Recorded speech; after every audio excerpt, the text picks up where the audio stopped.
everybody. Welcome to the clubhouse. I've got a big surprise for you. What is it? Disney Junior's Mickey Mouse Clubhouse Plus. I can't wait to see ya.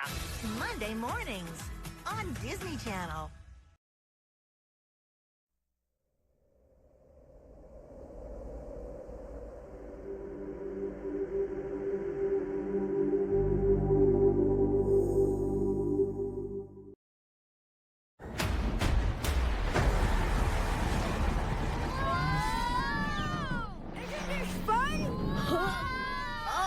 I think I'm more of a land mammal.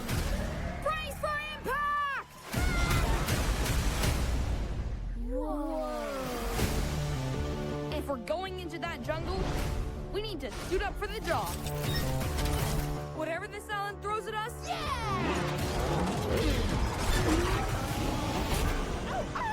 we'll be prepared. We are so not prepared! Run! I am ready! I'm a bulldog! This is as fast as I can go! This summer, Dino Island is the greatest discovery in the world. I'm Rex. Why don't you let me show you around? Yeah! Welcome to my home sweet home. Whoa! It doesn't have a big screen TV or Wi-Fi. Ah, That's just my iCloud. He's always watching.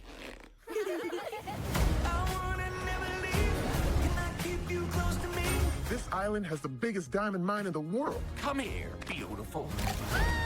When in doubt, we blast it! That's a volcano! You're going to destroy the island! We need all the help we can get!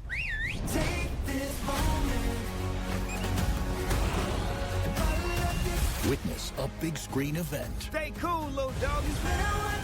of prehistoric proportions. We've got an island saved. Who's with us?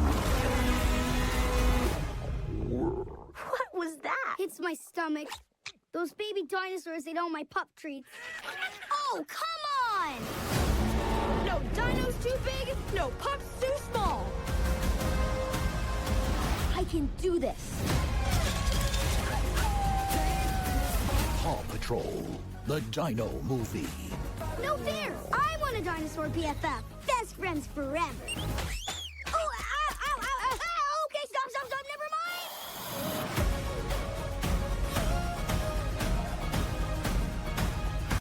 Ang mga tinututukang balita at istorya sa #1 newscast sa bansa. Hatid ng dekalibreng anchors at hosts ng GMA Integrated News. Mel Tiangco, Vicky Morales, Emil Sumangil. Kasama sina Iya, Kuya Kim, Martin, at ang buong puwersa ng GMA Integrated News. Team 24 Oras. Reporting for duty. Weeknight, 6:30 p.m. Mahigit isang taon matapos ang raid sa warehouse sa Cavite kung saan nasabat ang halos 100 milyong pisong halaga ng frozen meat at iba pang pagkain, naaresto ng Bureau of Immigration ang Chinese national na si Shi Chaokun, isa sa mga umuupa sa naturang warehouse. Nahuli siya sa NAIA Terminal 1 itong Biyernes matapos subukang lumabas ng bansa. Sa pagharap ni Shi sa Senate Committee on Agriculture, sinabi ni Shi na hindi niya alam kung saan galing ang mga smuggled meat dahil may mga kapwa Chinese na nakikilagay rin sa warehouse. Sino po yung kliyente niya?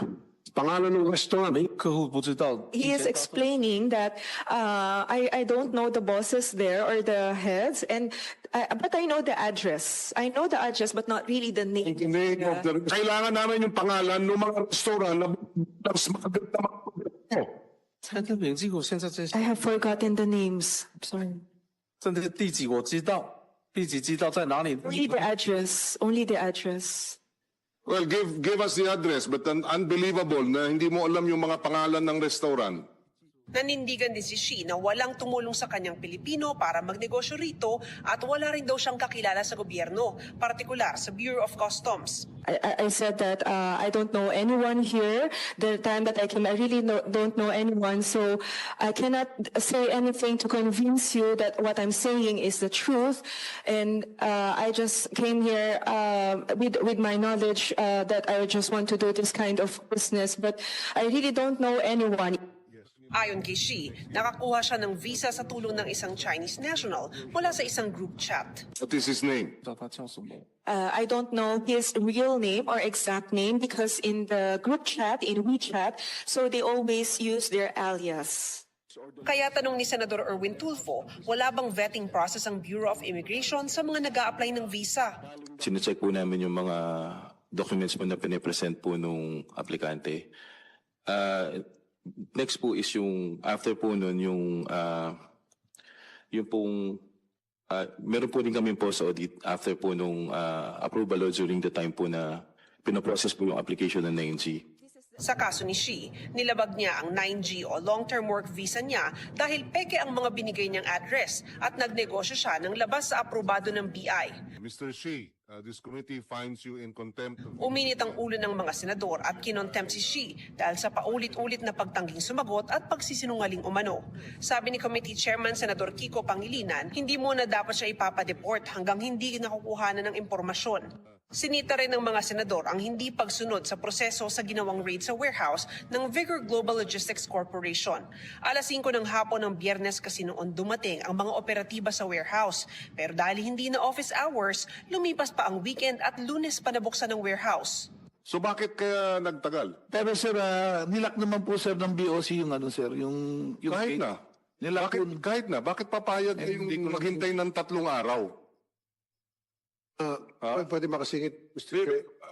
Because if that's not proper procedure, why was it not implemented? Ano yun? Naghanap pa ng paraan?